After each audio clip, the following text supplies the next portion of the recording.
নমস্কার বন্ধুরা, তো আজকে আমরা ডায়েরিতে নোট করব যে কোন পেশেন্টের কী ধরনের রোগ আছে না আছে, ফিল্ড ওয়ার্কে আমাদের হেল্প হবে। তো ওইটারও সাইডে স্ক্রিনটা শেয়ার করছি। আমি এইভাবে ডায়েরির মধ্যে লিখেছি, আপনারাও একবার ট্রাই করতে পারেন।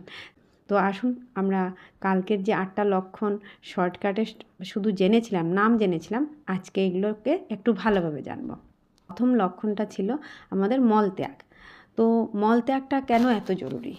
সবথেকে বড় কথা হলো, আমরা যা খাচ্ছি তা সব কিছু হজম হয়, শরীর যে জিনিসটাকে আর হজম করছে না, ওইটাকে আর নেবে না শরীরে, ওইটাকে বের করার আছে, ওইটাই আমাদের মলের দ্বারা মানে অর্থাৎ পায়খানার দ্বারা বেরিয়ে চলে যায়।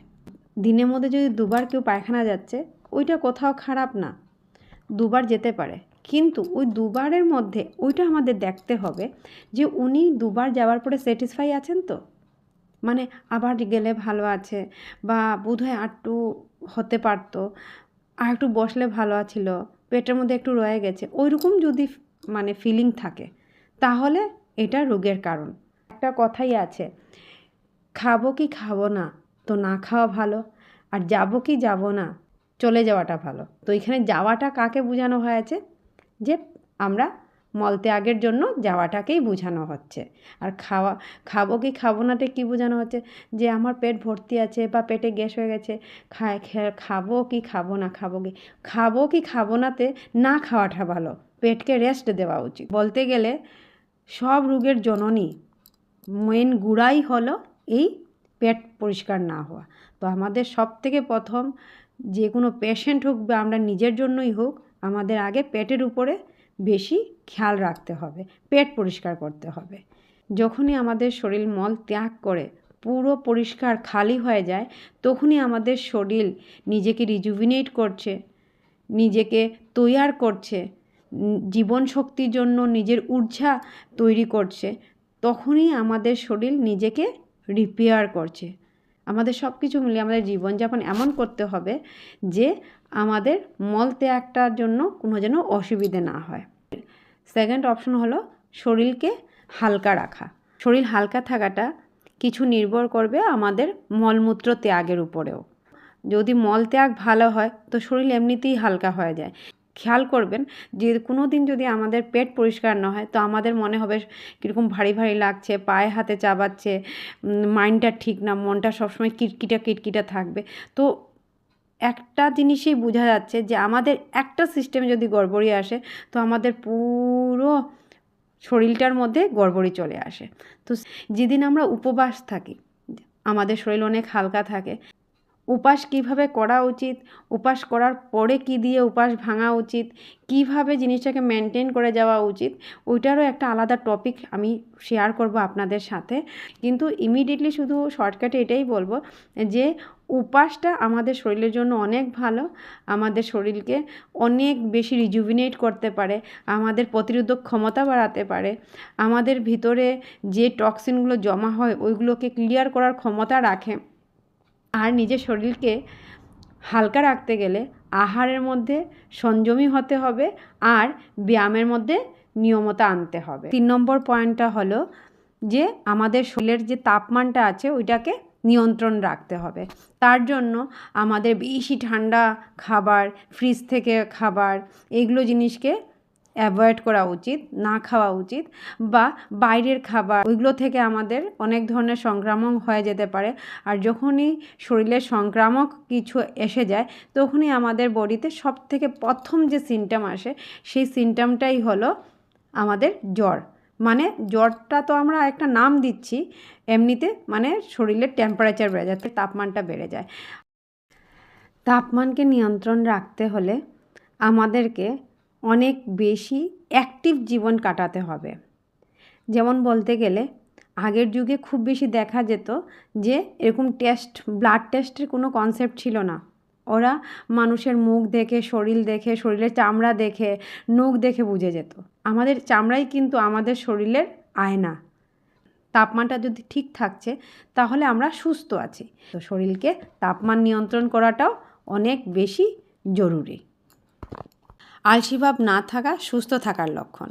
যদি আমরা আমাদের জীবের স্বাদের জন্য খাচ্ছি, স্বাস্থ্যের জন্য খাচ্ছি না, তবে আলসি হওয়ার এটাও একটা মুখ্য কারণ হতে পারে। বারবার খাবার, স্পাইসি খাবার, অতিরিক্ত তেল মশলার খাবার, জাঙ্ক ফুড খাবার, এরকম টাইপের খাবারও আমাদের শরীরের জন্য আলসির কারণ হতে পারে। আর কিছু সময় দেখা যায় মানুষ মন থেকে আলসি থাকে। তো আলসির দু রকমের প্রকার আছে, একটা হলো শারীরিক আলসি, একটা হলো মানসিক আলসি। এই দু ধরনের আলসি যার মধ্যে আছে ওনারাই অসুস্থ। কেউ হয়তো মানসিক দিক থেকে অসুস্থ, আর কেউ শারীরিক দিক থেকে অসুস্থ। যারা পুরো সারা রাত্র ঘুমানোর পরে বা অনেক সময় ঘুমানোর পরেও যখন উঠার সময় হয় বা ঘুম থেকে উঠার পরেও আলসি ভাব থাকছে, ওইটাও কিন্তু অসুস্থ হওয়ার লক্ষণ। আয়ুর্বেদা অনুসারে বেশিরভাগ অসুখই মানসিক। প্রথমে আমাদের মনের মধ্যে ওই অসুখটা আসে, তারপর আমাদের শরীরের মধ্যে ওই অসুখটা আসে।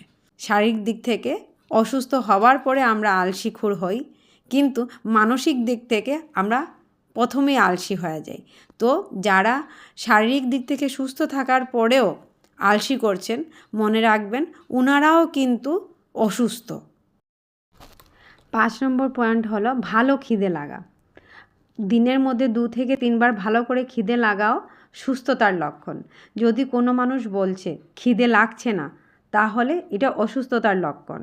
এক ধরনের খাবার আছে যা আমরা কিছু দেখলেই খাচ্ছি, একটু পরপর খাচ্ছি, এইটাকে আমরা মিথ্যে খিদে বলতে পারি।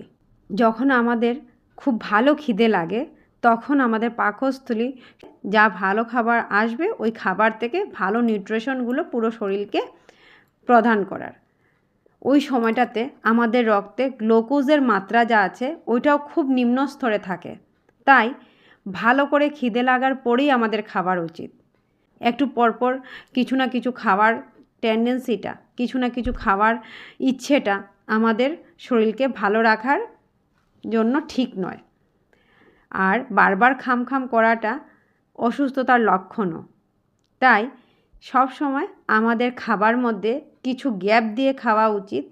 আর আমাদের শরীর নিজের থেকেই দিনের মধ্যে 2 থেকে 3 বার নিজেকে রেডি করে আগের খাবারকে হজম করে তারপর গ্লুকোজের মাত্রা রক্তের মধ্যে একদম নিম্ন স্তরের বানায়, তারপর গিয়ে আমাদেরকে ভালো খিদে লাগায়। আর সব সময় খাবার আগে 1 গ্লাস জল খেয়ে তারপর আধ ঘন্টা পরে বা কম থেকে কম 15 থেকে 20 মিনিট পর খাবারে বসাটাই আমাদের উপযুক্ত নিয়ম করার জন্য। আর যত ভালো হজম হবে তত ভালোভাবে শরীর মলমূত্র ত্যাগ করতে পারবে। তো খাবারের জন্য শুধু খাবার দেখলেই খাবো, খাবার খাবো বলে খাবার আছে বলে খাবো, খাবার ফেলে দেবো বলে খাবারটা খেয়ে নিই তার জন্য খাবো, টাইম হয়ে গেছে বলে খাবো, কেউ এসে বসে গেছে বলে খাবো, খেতে ইচ্ছে করছে না কিন্তু এত খাবার একসাথে দেখেছি লুভে খাবো, এরকম না করে যখন খিদে লাগবে তখনই খাওয়া উচিত আর তখনই খাবেন, তবে আমরা সুস্থ থাকব। 6 নম্বর পয়েন্ট হলো ভালো ঘুম আসা। ভালো ঘুম আসা একটা সুস্থ শরীরের লক্ষণ।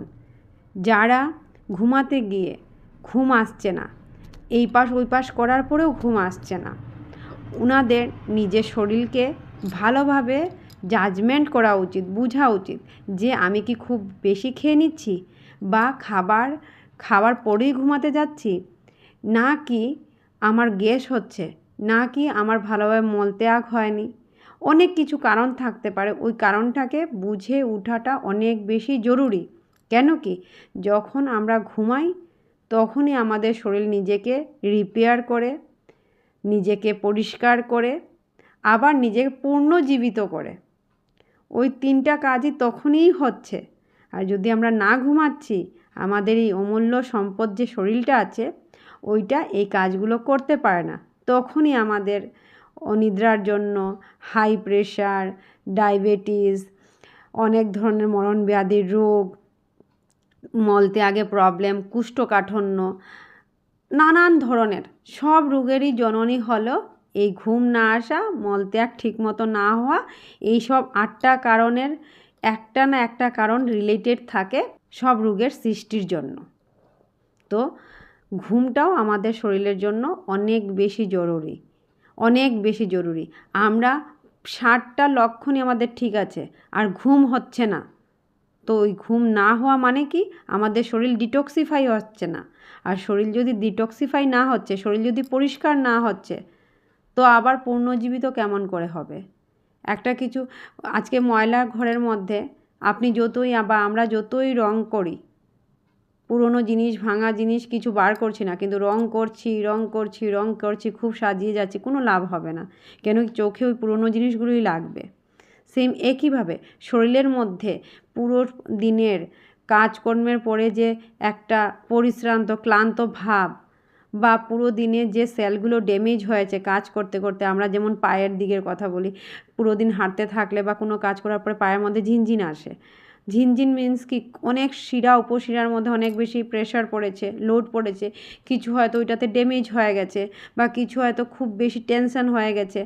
তো ওই সময়টাতে ওইগুলোর জিনিস যখন আমরা ঘুমাবো, তখনই গিয়ে রিপেয়ার হবে, রিপেয়ার হয়ে ও আবার কালকের জন্য রেডি হবে।